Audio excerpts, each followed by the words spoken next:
Minnesota Vikings offensive line is relatively good, but it's always good to continue to stock the cupboards, so to speak. The offensive lineman they spent today on the field doing all of the drills. And let me tell you, this offensive line class is really, really good. If somebody wanted to trade Brian O'Neill and draft a tackle, this actually might not be a bad idea. Let's talk about some of these guys. And even with the Vikings seeming to have 4 of their 5 starters settled, you have to fill in depth, and you got to do it with draft picks.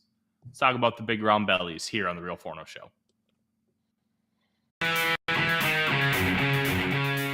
to the Real Forno Show, hosted by Tyler Forness, the managing editor of USA Today's Vikings Wire, writer for the College Football Network, publisher of Substack Run In Shooter, host of The Good, The Bad, and The Hungry on the Voices of Wrestling Podcast Network, as well as a founding member of Vikings First and SKOL. Welcome, ladies and gentlemen, to another episode of The Real Forno Show. I'm your host, Tyler Forness. With me, as always, is producer Dave, and we are coming to you live from my living room because Odie is still not feeling the best. But let's give you an update since last night's show was a little chaotic. He is doing better, and I'm trying to eliminate any potential anxiousness and any of those situations from him. So we're doing it down here. He is just over to my left, snuggled up, sleeping, being a good boy. So we're not going to take any risks. We're just going to keep him in a good spot. And we are here to talk about Dave's favorite topic. Not bourbon, not the U.S. military, the big round bellies. You got that right. And this is a very intriguing class. There could be 11 offensive linemen that go in round 1. This class is really, really good. You can get year 1 starters potentially on day 2. It's really good. And it's a group that's really, really impressive on a lot of levels. It's a group that's really athletic, got a lot of size to it. And we're going to talk about a couple of those guys here in a little bit. And they showed out today. And we're going to kind of talk about a couple guys and talk about these drills and why they do or don't matter. Because, and you know what? Let's go right away, Dave, to the 40-yard dash, because you texted me something very annoyed. And I kind of want to hear your thoughts on it before I kind of give my opinion, because I did not play on the line. I see the value in it from a talent evaluator perspective. Right. But I want to hear kind of your take on why they shouldn't be running the 40-yard dash. 40-yard dash for an offensive lineman does not matter, period. It is what you care about on an offensive lineman is the explosion. Does he have the power? Can he pass block? Does he do the right steps? Does he keep his balance? Does he keep, is his footwork right? Everything is correct. On the 40-yard dash, you're wasting opportunity because no offensive lineman's going to do a 40-yard dash during the game. Flat out, they're not. I even advocate for that for the defensive lineman, but I can see where a defensive lineman in pursuit, taking an angle, might need to be able to do that. Offensive linemen, that's not the case. What they need to focus on is the first 20 yards. The first 10-yard split, how are they coming out of their stance, right? And I wish they could go into that sort of stance versus a sprinter stance. How are they blowing off the ball? When the ball is snapped, how are they coming off? Are they coming off with speed and power, right? Then, if you want the second, how quickly do they build up in that second 10-yard split? So I would bump the O-lineman down to a 20-yard sprint and get rid of the 40 because we had injuries today. I saw at least 2. There was multiple injuries today. At least 2 were pulled hammies. And both of those on the pulled hammies, it was once they hit the 30-yard mark, right? That's where they pulled their hamstrings.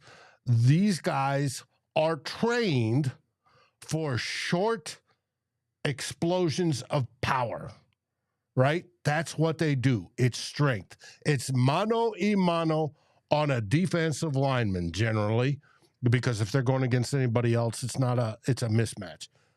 And with that power, it's a short burst. It's not a long 5-second, I'm dashing to this point. That's not what they do. Their bodies are not built or trained to that. It's just like a sprinter has a different muscle set than a long distance runner, right? It's fast twitch versus slow twitch and endurance. It's totally different. And the fact that they're making them run the 40 year after year after year is causing more and more injuries to these big guys than it should be. And that's hurting their draft stock. And it's unfair. It should be removed. They can bump it down to a 20-yard sprint. That's fine. I'm perfectly fine with that. But to have them continue with the 40, I think for an offensive lineman in particular is asking for trouble. And I don't want the NFL inviting injury. And I think that's what is happening. And you're on mute. I think you brought up some fair points, but I also completely disagree with you. And let me kind of go into why. I think the 40-yard dash matters a lot less for offensive linemen, but I do think it matters because in modern NFL, you have RPOs and you have a lot of screens and you have a lot of counter pulls where these guys are running 30 to 40 yards down the field. And it's not just about trying to measure speed. It's about watching them move and how are they moving? How are they going this distance? And it's about that flying 20, that 20 to 40. What is their actual speed? How are we going to be able to measure that so then we can extrapolate it for things like a screen pass, for like counter? And hey, I know that this guy can move in a super quick twitch, but if I need him to go 25 yards, how am I going to know that he's going to be able to do that with any form of consistency? And that's where I think the 40 does provide some interesting data. Is it more interesting than other things? No. But I also think the 20-yard dash isn't going to tell you nearly enough because of how offenses will utilize these linemen all the way down the field. A guy like Christian Darrisaw or Trent Williams taking a screen pass or a counter power play where they're blocking 25, 30 yards down the field. This is where that drill will come in handy. And it's about seeing the overall movement skills. It's about understanding what kind of athlete they are because, you can do these guys do have quick twitch. And I think that is a potential misconception with this argument because when you have a super athletic tackle, you need that hyper quick twitch to be able to get out of that stance, kick step back, and be able to take on some of these speed and power rushers and be able to really have your feet and base in a good spot. So I think the 40-yard dash is a good drill. I don't think it's a great drill.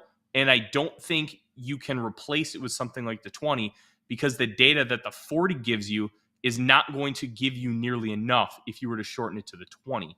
I get it, but if these guys don't want to do it, they don't have to.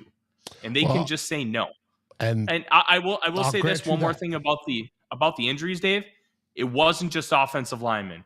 Corners were getting injured. Wide receivers were getting injured. It's just the cost of doing any kind of hyper explosive movements. And this is just normal. Guys ain't. Yeah, and the turf is going away after the combine, so that may be the biggest factor. Like to me, I wouldn't get rid of it because I think it gives you enough to have an additive to the data set. Now, it's not a lot, but it's something, and it matters when you're trying to break down guy A versus guy B versus guy C as Odie stretches. Yeah, he's a good boy. He takes a deal, takes his cameo and on the camera. I understand your thinking, but when an offensive lineman pulls, right, and he comes out and he's going out for a screen or he comes out for a flat out pull, is he sprinting? Now, if he's pulling, he's only going to the end of the line. That's only about 10 yards. Okay? If he's going out for a screen, they're not sprinting out there. They're keeping their eyes focused on what's happening in front of them so they can pick out who they need to block. If they come up with a different drill, because they do all sorts of drills we watched today, they do all different drills with the moving right and the moving left and all that other stuff, the back, the forward, all those sort of things they do. They could do a screen drill and then measure it from there, right? Have coaches come out and move, out so they have to hit certain marks. And I think you would get a better evaluation of how they do rather than saying the flying 20, right? Because the flying 20 to me is nothing because they aren't sprinting, because they are down ready. They're generally in a position ready to block if they have to, but they're looking at who needs to come in. Is the linebacker coming down? Is the corner coming down? Is the safety coming down? Who are they taking to seal off the inside so that the running back or the receiver or whomever they're screen blocking for has a lane to go to? And that's where I think that flying 20 is useless. See, I think we're gonna have a disagreement on the flying 20 being useless, because I think in a practical sense, in how you're presenting your argument, Dave, I think you're right. In how NFL teams collect data on these players, their movement abilities, their top speeds, the GPS times, I think there's a lot of value to it to show what kind of athlete a person is, even if that specific flying 20 isn't super practical for how they move on the field. And I think there's just going to be that kind of dichotomy difference between our ways of thinking. And I don't necessarily think either way is right or wrong. I just think it's different approaches. And that's not necessarily a bad thing. I don't know how a lot of this data gets applied, but I know it does get used, especially that GPS tracking data, which I would love to have access to. And we're going to learn a lot more about that over the next 10 years. And the GPS tracking data is the next evolution in the metrics, right? It's making the 40 less important because they can get the GPS tracking stuff from real game data. Right, what they're watching. All the big conferences use GPS tracking, and they can sit there and go, "Hey, this guy can make it outside on a screen pass. He can zip across the back of the line if he's pulling to hit the defensive end on the backside." They can see that, and they now have that data. They didn't before. 10 years before now. Before, they didn't have it, and they had to rely on the 40, right? They have it now. And the combine, especially for them big boys, needs to evolve to represent that. I think it would make it better in the long run. David Stock says, and you're arguing since 1976, not a single lineman ran 40 yards on the play. No, I'm not saying that. There have been linemen that have run 40 yards on the play. I'm just saying that they don't normally run 40 yards on a play, and that's a normal number to base your draft selection on. You're going to want to look at a lot more. Actually, how he plays when he's pulling or if he's going out into a screen, how that works, or if he's blocking downfield for that matter. You've got to look at, that's where you always talk about context. Context is king. How does a lineman play in reality versus running 40 yards? It's rare that a lineman will run 40 yards downfield at a full sprint in a straight line. That is super duper rare. And what's he going to do when he's 40 yards downfield at a full sprint? He's not catching up to the wide receiver that's running 4-2-1 like Worthy did. There's no way. So that's what I'm saying. This seems to be more of a hindrance in the fact that it causes more injuries, which of course the NFL does not want because it takes away the availability of potential players, than it does be a benefit. That's why I want to see it changed. Yeah. Let's start talking about some of these big guys, because these big guys tested really impressive. And the one guy I want to start off with, Dave, is Georgia's Amarius Mims, who is a phenomenally interesting evaluation. And the reason why, he's has 8 starts. He's barely played, and a lot of that has to do with injury. And he's over 6'7". He's 340 pounds. He ran a 5.07.40, which size adjusted is absolutely bonkers. Remember when Jordan Davis 2 years ago ran a 4.78.40, and it was like historic? He was like the second best size adjusted athlete of all time according to relative athletic score. Mims isn't quite that good, but he's also very good. And then he paired up by running a 4.33 short shuttle, which, if you don't know the short shuttle, you go 5 yards out, back, 10 yards out, done. So it's a very quick. And if you can do that as a lineman in under, I think it's like 4.45 seconds, it's almost like a guarantee for you to have a long career. And I think that's it's not a necessary benchmark, but it's one that teams will use for that reason, because it is a method of projection. But Mims is just a mammoth of a man. And that kind of athletic testing could get him drafted in the top, 10. It would be like, it wouldn't shock me at this point, Dave. Just some absolutely impressive stuff. Well, and hey, the size and the speed, he's a tackle. Dude's got 36 and 1/8 inch arms. That's 3 foot long arms.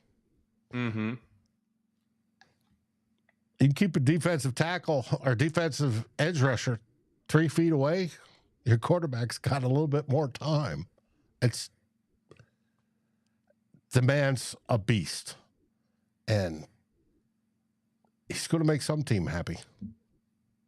Yeah, he's going to make somebody very happy, and I'm really excited to kind of see what that looks like. A couple more guys, and then we got to get out of here, because I think that discussion David and I really had was one that needed to be had, and it was important. Troy Fautanu, the left tackle for the Washington Huskies. There's been a lot of discussion about him moving to guard. I think we can kind of temper that. He had a really long wingspan, over 34-inch arms, and 33.5 is kind of the threshold. If you have 34-inch arms, they're going to let you fail a tackle. And the only reason why you would play guard initially is because, hey, we have a tackle for one more year, but we want to get our best 5 out there, and we think you're that. The Cowboys did it with Tyler Smith, and it's happened multiple other times. So I think Fautanu should play tackle. And the movement skills. Oh, my goodness, the movement skills. Though I think that was a mistake by the Vikings, and I think that's a Viking-specific move. I don't remember what Ezra Cleveland's arm length was. I think it was like 33.5, which is like right at the threshold. But the Vikings drafting him to be a guard, to me, made no sense. Now, it worked. And it's hard to fault them. We're drafting him to be a tackle. Well, they moved him to guard almost immediately. So they must have seen something where they wanted to move him inside during the offseason. I don't know, because that idea was just really wild to me. But Fautanu, I know he's like 6'3.5", but he's got the length, he's got the anchor, he's got the sand in the pants, and he's got movement skills like a tight end. You let that guy fail a tackle, and if he fails a tackle, you put him in a guard. He was really impressive today, Dave. I don't disagree. He was. Yeah. A couple other guys I want to talk about. Thales Fuaga, the Oregon State tackle. There's been a lot of talk about moving him inside the guard, mainly because of his foot speed. It's a little clunky. He is a bigger guy, and he doesn't necessarily have that genuine kick step back and be able to handle a lot of speed rushers. But I'd let that guy fail a tackle too. He is really good. He's gotten pretty good movement skills once he's starting to move. And I think that's the biggest question is it something where if he's good once he starts to move, can you trust that guy at tackle? I really don't know. But right tackle, yeah, I would give him that opportunity all day long. So, whereas at guard, you're not expected to move as much as you do as a tackle. Mm-hmm. And that's why they may think move him to guard. Yeah, absolutely. A couple other guys we need to talk about. Wisconsin center Tanner Bortolini set a three-cone record and then also dominated in the short shuttle. I thought he was fine in Mobile, but this type of athleticism was truly impressive. And Bortolini could have made himself some serious money because when it comes to centers and guys that can pull and move, especially in zone schemes, that is going to play really well in the National Football League. And let me tell you, I think a team like San Francisco is going to jump all over a guy like Bortolini with those kind of movement skills. Those are special movement skills for an offensive lineman. Well, does that drive you to look back at his tape some more?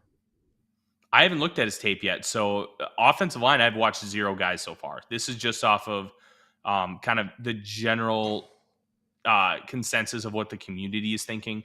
And I will start getting eyes in some of these round bellies. Look, the Vikings don't have a real big need at offensive line.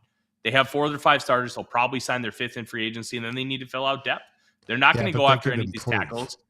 Well, sure, but when you look at the state, when you look at the state of the roster, they're not going to go after starting level players. They're not going to go after a guy in round 1 or round 2. So my focus has been on going after and looking at guys that make more sense for the Vikings as far as how I've structured my watch list. So I'll get to offensive line. I have 76 players watch now.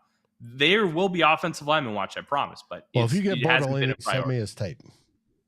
I will. All right. Well, that is the show. Eddie Kingston and Brian Danielson just came on, and I have to watch the show for Wrestling Podcast. If you haven't, it's Sting's last match tonight. And if you've ever watched professional wrestling, you know how important Sting is to the business. So we're going to leave it at that. Tomorrow, the Real Forno Show, we'll have a couple of combine tidbits to talk about, Vikings rumors that have been circulating, kind of parse some of that out. And we'll give a brief preview on the offensive side of football for free agency. With that, I'm Tyler. He's Dave. Thank you very much for joining us here on the Sunday night in SKOL Vikings. SKOL Vikings.